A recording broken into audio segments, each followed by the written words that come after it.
Hello বন্ধুরা, এ দেখো আজকে আমি পাকা কলার বড়া বানাবো।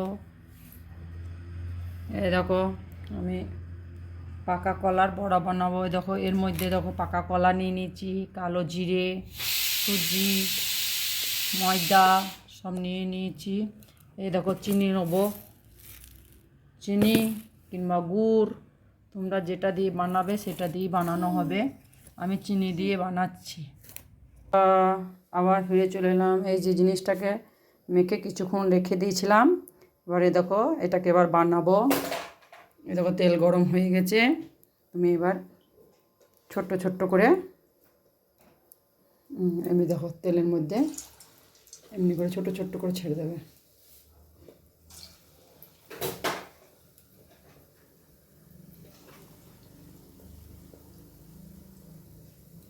এটা হচ্ছে পাকা কলার বড়া। বাচ্চারা যদি কলা না খেতে চায়, তাহলে তুমি এইভাবে বানিয়ে বাচ্চাদেরকে খাওয়াইতে পারো।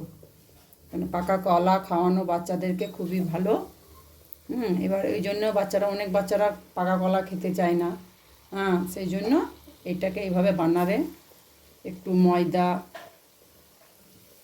সুজি, চিনি, কালো জিরে দিয়ে এটা একটু মেখে নেবে, দিয়ে 5 মিনিট মতো রেখে দেবে। রেখে দেওয়ার পরে এইভাবে বানাবে।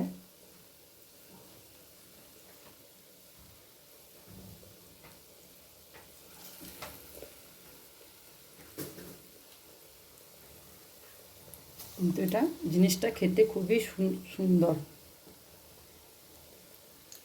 বাচ্চারা খুব ভালোভাবে খাবে।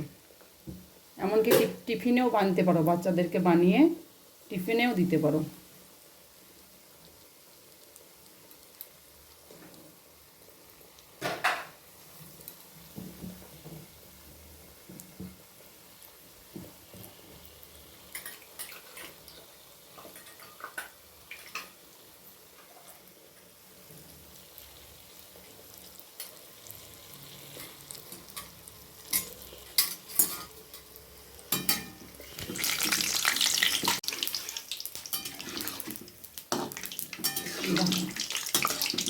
কত সুন্দর কালারগুলো চলে এসছে।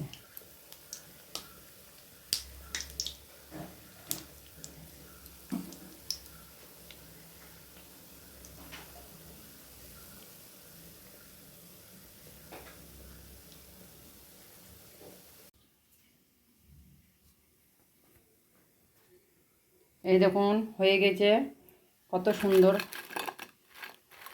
মুচমুচে মুড়মুড়ে হয়েছে। এই দেখুন ভেঙে দেখিয়ে দিলাম। এই দেখুন কত সুন্দর হয়েছে, দেখুন খাওয়ার মধ্যে। আমি তো ধরুন ভালো করে ভিডিও বানাতে পারি না, তবু যেমনভাবে বানাচ্ছি একটু দেখেন। এই দেখুন,